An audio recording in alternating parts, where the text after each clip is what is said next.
இப்போ நம்ம mirror work பார்க்கலாம். இது வந்து நான் ரவுண்டு மிரர் ஒட்டியிருக்கேன். இதுக்கு மேல ட்ரையாங்கிள் ஷேப் எப்படி கொண்டு வர போறோம்ன்றத நம்ம பார்க்கலாம். ஃபர்ஸ்ட் வந்து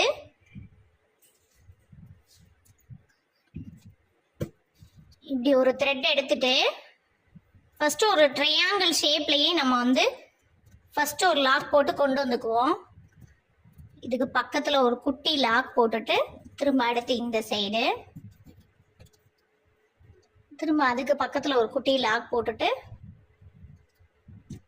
திரும்ப இந்த சைடு. இப்போ ட்ரையாங்கிள் ஷேப் வந்துருச்சா?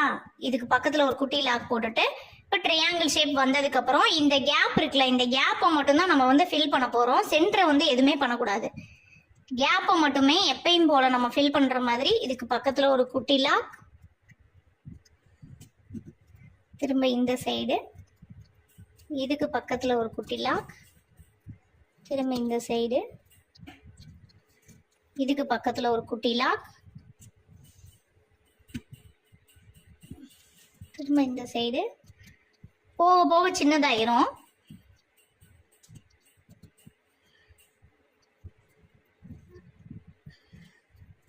திரும்ப இந்த பக்கம் ஒரு குட்டி லாக், திரும்ப இந்த சைடு.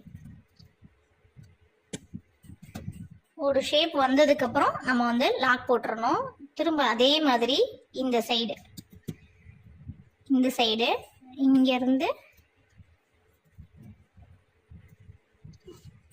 இங்க போட்டுட்டு இதுக்கு பக்கத்துல ஒரு குட்டி லாக் போட்டுட்டு திரும்ப இந்த சைடு வந்துட்டு இதுக்கு பக்கத்துல ஒரு குட்டி லாக் போட்டுட்டு திரும்ப இந்த சைடு போயிட்டு இதுக்கு பக்கத்துல ஒரு குட்டி லாக் போட்டுட்டு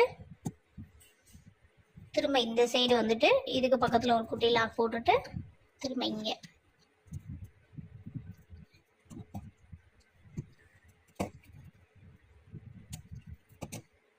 ஃபினிஷ் ஆயிடுச்சு. அதே மாதிரி இந்த பக்கம்